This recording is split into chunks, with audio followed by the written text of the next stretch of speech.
Pico CTF ရဲ့ဒီတစ်ခါ challenge ကကြတော့ SQL injection မှာ like ပေါ့နော်အဲ့တော့ SQL like ဆိုတာဒီ DBMS တွေထဲမှာ MySQL တို့နောက်ပြီး Oracle တို့စသဖြင့်အများကြီးရှိတယ်ဒီမှာ SQL like ဆိုတာရှိတာပေါ့ဒီကောင်းရဲ့ injection point ကနေသွားတာဖြစ်နိုင်နေရှိတယ်ကျွန်တော်တို့ကြည့်လိုက်မယ်2022တုန်းကဟာလေ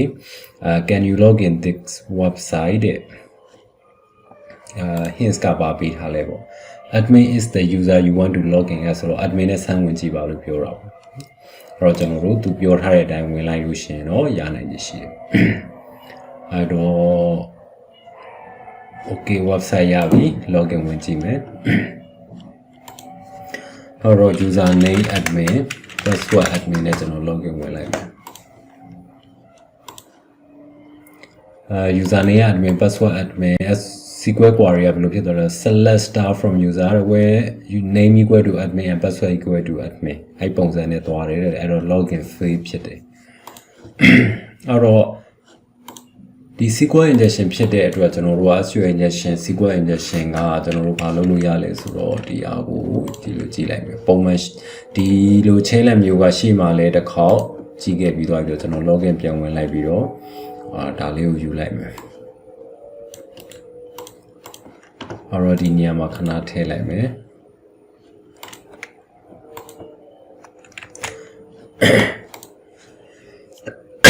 ဒီဟာကမှားတယ်ပေါ့နော်မှားတဲ့အတွက်ကျွန်တော်တို့ကဒါ login bypass လုပ်လို့ရတဲ့ code တွေအများကြီးရှိတာ။အဲ့တော့ username admin ပြီးသွားတော့ကျွန်တော်တို့ကဘာလုပ်မလဲဆိုလို့ရှိရင်ဒီ password နေရာမှာဆိုလို့ရှိရင်ဘာလုပ်လိုက်လို့ရလဲဆိုတော့ password ကို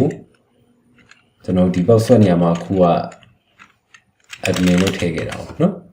admin လို့ထည့်ထားတယ်ထည့်ထားတာဖြစ်တဲ့အတွက်ကျွန်တော်ဒါကိုဒီလိုဖြုတ်လိုက်မယ်ဒီ admin ဆိုတဲ့ဟာမှားနိုင်တယ်သူကတော့ user name admin လို့ပြောတယ်အဲ့တော့ဒီနေရာလေးရှိတယ်ဒီဂျားတဲ့နေရာလေးကိုမှန်အောင်ဖြည့်ဖို့လိုတာအဲ့တော့ကျွန်တော်ကဘာဖြည့်လိုက်မလဲဆိုတော့ password နေရာမှာအပိတ်ထည့်လိုက်မယ်ပြီးတော့ရင်1ညီမျှခြင်း1ပေါ့နော်ဒီလိုထည့်လိုက် all ပေါ့ဒါဆိုရင်အပိတ် or 1ညီမျှခြင်း1အဲ့တော့ဘာမှမရှိဘူးဒါမှမဟုတ်လို့ရှင်1ညီမျှခြင်း1ဆိုတာ logical true ပေါ့ boolean true တစ်က1နဲ့ညီပါတယ်လို့ပြောလိုက်တယ်ပြောလိုက်ပြီးဒီနောက်မှာအပိတ်တစ်ခုကသူကသူ့ငကိုကုတ်ထဲမှာပိတ်ထားရှိတယ်အဲ့ဒါကိုအလုံးမလုံးစေချင်တော့ dash dash ဆိုတာ SQL ဒီ SQL query မှာသူက comment ပိတ်တယ်အဲ့တော့ဒီနောက်အကောင်လေးကို time set တော့လုပ်သွားမယ်အဲ့တော့ကျွန်တော်တို့ဒါလေးကိုစမ်းပြီးတော့ထည့်ကြည့်မယ် copy Control V ဒါလေးကိုထည့်ပြီးတော့ login လုပ်လိုက် log in but you can see the flag it is in plain sight အဲ့တော့ဒီမှာဒီကျွန်တော်ထည့်လိုက်တဲ့အားလေးကဘာဖြစ်သွားလဲဆိုတော့ password နေရာမှာတရားထည့်လိုက်တယ်ထည့်လိုက်တော့ select star from user where name equal to admin and password ညီမျှခြင်းဆိုပြီးတော့ password ကဘာမှမထည့်လိုက်ဘာမှမထည့်ဘဲနဲ့1ညီမျှခြင်း1or ခံလိုက်တာပေါ့နော် or သို့မဟုတ်1ညီမျှခြင်း1ဆိုတော့ true ဖြစ်ပါတယ်လို့ပြောလိုက်တာ